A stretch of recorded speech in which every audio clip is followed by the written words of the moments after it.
মালয়েশিয়ায় বাংলাদেশি সহ প্রায় ১৭০০ অভিবাসী আটক। মালয়েশিয়ার ইমিগ্রেশন ডিপার্টমেন্ট আজ দেশটির সেলাঙ্গলের জালাল সুলতান আব্দুল সামাদ ৩৮ বন্দর সুলতান সুলেমানের একটি হাউজিং এলাকা থেকে সমন্বিত অভিযানে প্রায় ১৭০০ বিদেশি অভিবাসীকে তাদের কাগজপত্র স্ক্রিনিংয়ের জন্য আটক করেছে।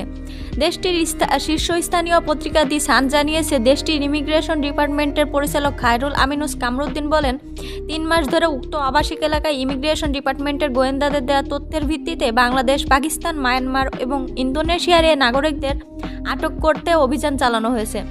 অপারেশনের পর তিনি সাংবাদিকদের বলেন, আমরা স্থানীয় নাগরিকদের এবং সোশ্যাল মিডিয়ার মাধ্যমে উক্ত এলাকায় বিদেশি নাগরিকদের উপস্থিতির বিষয়ে অনেক অভিযোগ পেয়েছি। প্রাথমিক পরিদর্শনে দেখা গেছে যে তাদের মধ্যে বেশ কিছু অভিবাসীর এদেশে থাকার বৈধ পারমিট বা পাস নাই।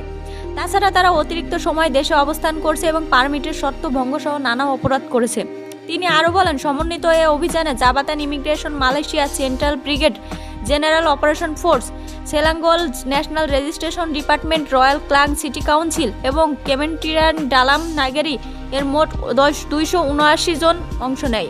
এছাড়া তিনি স্পষ্ট করে জানিয়েছেন, যেসব বিদেশি নাগরিকদের বৈধতার জন্য ডকুমেন্টেশন প্রক্রিয়া এখনও চলমান, তাদেরও আটক করা হয়েছে। তারা অভিবাসন আইন ১৯৫৯ থেকে ৬৩ ধারার পাশাপাশি অন্যান্য অপরাধের সাথে জড়িত আছে। তাদের সংখ্যা আমরা এখন দিতে সক্ষম নই।